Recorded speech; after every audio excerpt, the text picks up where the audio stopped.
gente, eu sou a Paty e hoje vou mostrar os livros que eu li no mês de abril. Eu comecei o mês lendo esse livro maravilhoso que é Todo Dia, do David Levitan.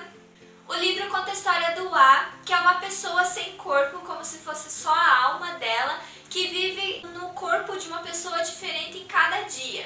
Normalmente o A não interfere na vida da pessoa a qual ele está vivendo naquele dia, até o dia em que ele conhece a Rhiannon. Nesse dia o A está vivendo dentro do corpo do namorado dela. Ele acaba se interessando pela Rhiannon e percebe que este namorado dela não está nem aí pro relacionamento deles e também não valoriza ela de jeito nenhum.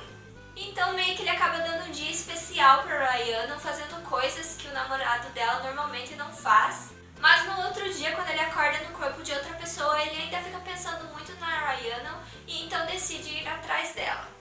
Eu achei esse livro sensacional porque a cada capítulo o A tá no corpo de uma pessoa diferente, então você não sabe o que esperar em cada capítulo que você vai ler. Praticamente é uma história nova a cada capítulo, porque é uma vida diferente, com pessoas diferentes e com problemas diferentes. E isso é genial porque o autor conseguiu abordar diversos temas através de cada uma dessas pessoas em que o A estava vivendo por um dia. É muito triste essa vida que ele tem, porque ele não pode se apegar a nada, porque no outro dia não vai mais pertencer a ele. E que ser amado por alguém exige que a pessoa ame somente o seu interior, somente a sua personalidade e não ligue para a sua aparência, porque a cada dia ele tem uma aparência diferente e ele também às vezes pode ser homem, pode ser mulher, então a pessoa tem que realmente amar o interior dele e é isso que ele fica buscando que a Rhiannon entenda.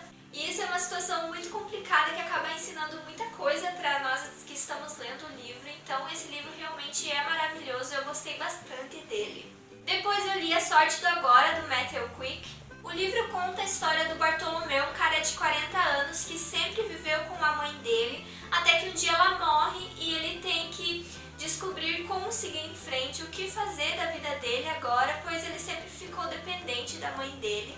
E um dia ele encontra no meio das coisas da mãe dele uma carta do Richard Gere, que é aquele autor do filme Uma Linda Mulher. Por causa disso, ele acaba escrevendo cartas para esse ator como uma forma de ajudá-lo a enfrentar esse luto. Então o livro é escrito em forma de cartas, onde Bartolomeu escreve para o Richard contando sobre a vida dele, como ele está enfrentando o luto e as coisas que ele está fazendo após a morte da mãe dele. Esse é o terceiro livro que eu leio do Matthew Quick e agora eu tenho certeza que a marca registrada desse autor é personagens com psicológicos incomuns. E isso é o que eu mais gosto no livro porque o autor lida com os problemas do personagem de uma forma muito fofa e profunda ao mesmo tempo. Esse livro me lembrou bastante O Lado Bom da Vida, mas o Pat, que é o personagem principal do Lado Bom da Vida, me cativou e me tocou muito mais assim do que o Bartolomeu. Mas por outro lado, o livro tem outro personagem que é o Max, que me fez dar muitas risadas, eu achei ele bem divertido. Mas eu acredito que o humor desse personagem não funcione com todo mundo, assim como funcionou comigo, porque ele fala muitos palavrões, em todas as frases dele ele fala que merda, hein? Então eu acho que fica muito repetitivo nas falas dele, então eu acho que não funcionaria muito com outras pessoas. O livro também tem uma revelaçãozinha no final, mas eu achei essa revelação bem previsível, assim, desde o começo do livro, então acabou não me surpreendendo. Depois eu li A Sereia, da Kiera Cass, que também foi uma leitura bem leve, bem gostosa de ler. Eu já falei sobre esse livro aqui no canal, eu vou deixar o vídeo aqui nos cards e também na descrição para vocês conferirem. Eu também li um livro da Agatha Christie, que é Morte no Nilo. Nesse livro temos uma jovem chamada Lynette, que é herdeira de uma grande fortuna e aparentemente tem tudo o que ela quer. Mas ela acabou roubando o namorado da melhor amiga dela e se casando com ele. E na viagem de lua de mel deles, que é num cruzeiro pelo rio Nilo, acontecem várias tretas, porque essa melhor amiga dela também está na viagem e também vários outros personagens bem interessados na fortuna dela. Até que ela é encontrada morta durante a viagem e o nosso detetive Hercule Poirot, que também estava nesse cruzeiro, acaba sendo responsável por desvendar esse mistério. Esse livro foi bem divertido pra mim, mas eu achei ele bem parecido com o outro livro da Agatha Christie, que é o Assassinato no Expresso Oriente. porque o detetive vai entrevistando suspeitos e investigando o momento do crime de acordo com as cabines em que esses suspeitos estão alojados, vendo através do lugar em que eles estavam se eles conseguiram ver quem era o assassino, ver quem entrou e saiu do quarto da Lynette e essas coisas. Então isso ficou bem parecido com o assassinato do Expresso Oriente, porque lá eles também estavam acomodados em cabines, só que era no trem e aqui é no navio. Então essa fórmula repetida meio que me incomodou um pouco. É claro que o crime construído ali foi feito de forma espetacular, porque mesmo dizendo quem foi o responsável pela morte da Lynette, eu ainda não consegui entender como que ele elaborou isso, então até explicar cada passo, cada detalhe, aí que tudo fez sentido. Então isso realmente é genial na escrita da Agatha Christie. Depois eu li A Desconstrução de Mara Dyer, que é o primeiro livro da trilogia Mara Dyer. Eu li junto com o Sgrig e a Yara. Esse livro conta a história de uma adolescente chamada Mara Dyer, que acorda em um hospital descobrindo que ela estava presente em um desabamento de um prédio, junto com seus amigos e o namorado, e eles acabaram morrendo e ela não. Só que o problema é que ela não lembra de nada, ela não lembra como que ela chegou nesse prédio e por que eles foram nesse prédio abandonado. Então, durante a leitura, Mara vai lembrando aos poucos o que aconteceu naquele dia, então tem alguns capítulos de flashback durante a história. E além desse problema que ela tem de lembrar do que aconteceu, acaba acontecendo umas coisas muito estranhas com essa garota. E essas coisas estranhas que acontecem com ela são bem assustadoras. Eu morri de medo lendo esse livro. E ela não sabe o que está acontecendo com ela, se isso é alucinação ou se isso realmente está acontecendo. E a gente que está lendo o livro também não está entendendo nada do que está acontecendo. Então eu acho que isso já diz sobre como essa história é. Ela é muito instigante, ela te prende muito no livro por causa desse mistério. E é claro que não podia faltar aquele mocinho galante maravilhoso que aparece na vida dela para meio que ajudar ela. Esse garoto é o Noah, que ela acaba conhecendo na cidade nova onde ela vai morar, porque após o acidente ela muda de cidade. E esse relacionamento que ela tem com o Noah foi a coisinha assim que me incomodou um pouco no livro, porque é um romancezinho adolescente bem clichê que eles têm. Eu também tava com medo de chegar no final do livro e a autora não revelar nada do mistério, mas ela acaba revelando algumas coisas sim, e essas revelações me deixaram bastante satisfeita. E também tem uma coisa que acontece no final que te deixa muito curiosa para ler o próximo livro. Depois eu li Príncipe Mecânico, que é o segundo livro da trilogia das Peças Infernais da Cassandra Clare. Como o livro é a continuação, eu não vou fazer um resuminho pra vocês, porque senão vai ter muitos spoilers. Mas eu gostei desse livro, gostei muito mais do que o primeiro, que é Anjo Mecânico. Eu gostei bastante dos acontecimentos durante a história, mas o que eu mais gostei foi que nesse livro eu consegui me apegar mais aos personagens. Mas se você não gosta de triângulo amoroso, você não vai gostar dessa trilogia, porque vou dizer pra vocês que o relacionamento que tem aqui dos personagens é um triângulo amoroso bem assim destacado na história. Mas vou contar pra vocês que eu gostei desse triângulo amoroso. Não sei porquê, mas de alguma forma ele me chamou a atenção. E infelizmente eu acho que eu shippei o casal errado.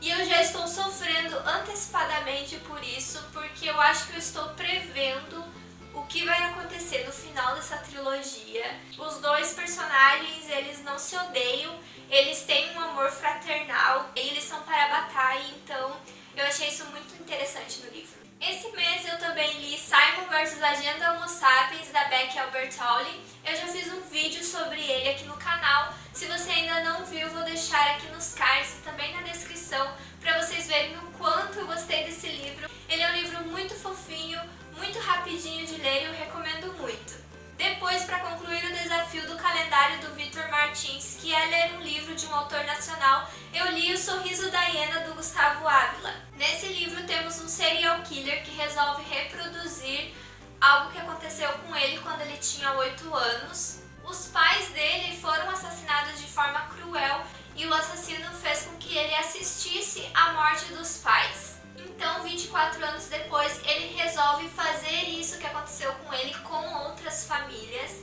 Então, o David, que é o assassino, entra em contato com o William, que é um psicólogo infantil, para ver se ele quer realizar um estudo em cima dessas crianças órfãos dos pais que o David vai matar.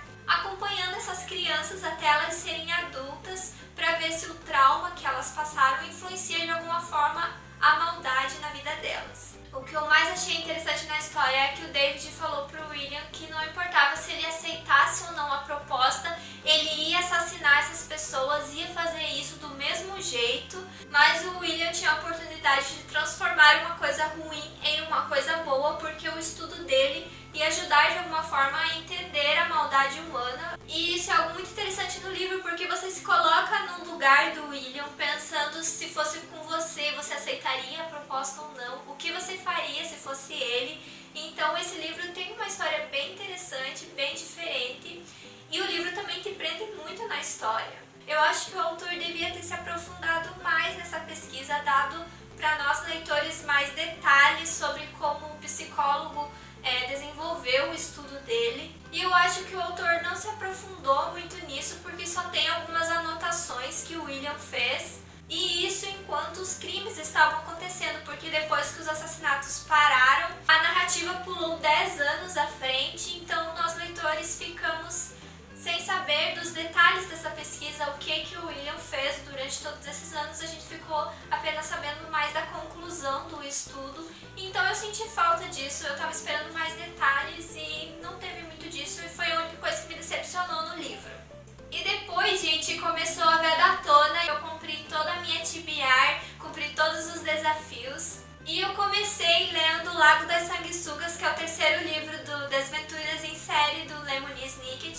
Nesse livro, a tutora dos irmãos Baudelaire não é tão legal quanto o tutor do segundo livro, mas ela é uma pessoa boa, só que ela é cheia de medos. Ela tem medo de acender o forno, tem medo de atender o telefone, e ela é apaixonada por gramática, então ela fica o tempo todo corrigindo os irmãos na forma deles falarem, porque a gramática é a coisa mais importante para ela. E é claro que o Conde Olaf aparece na história, disfarçado como sempre, e eu achei que nesse livro ele agiu muito rápido, que os irmãos Baudelaire tiveram que se virar nos 30 para se livrar dele. E eu achei legal que meio que teve um anagrama que eles tiveram que decifrar durante a história para poder se livrar do Conde Olaf. Então esse livro foi bem divertido e, como sempre, bem rapidinho de ler. Ele é excelente para ler em maratona.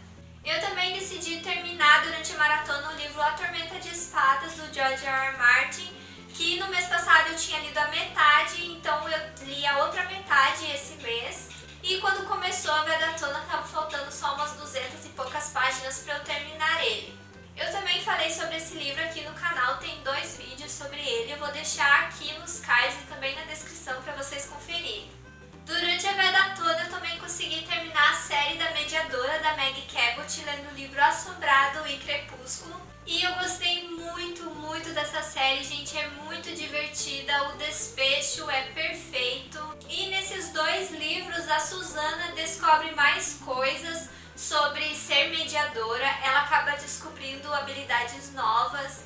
E isso tornou a história muito interessante, gente. Eu amei essas descobertas que a Susana teve nesses livros. E o desfecho da história, gente, foi perfeito. A Meg Cabot conseguiu solucionar o problema da Susana de uma forma incrível. Eu não imaginava que ia acontecer isso e eu achei sensacional como que ela conseguiu elaborar tudo isso. Então, eu amo essa série, eu gostei muito e eu recomendo muito para vocês lerem. E esses livros são muito rápidos de ler também, por isso que eu consegui ler os 2 durante a Vedatona.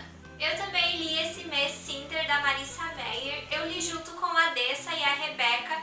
E antes de começar a maratona eu já tinha lido a metade dele, então foi bem rapidinho para eu terminar a história também.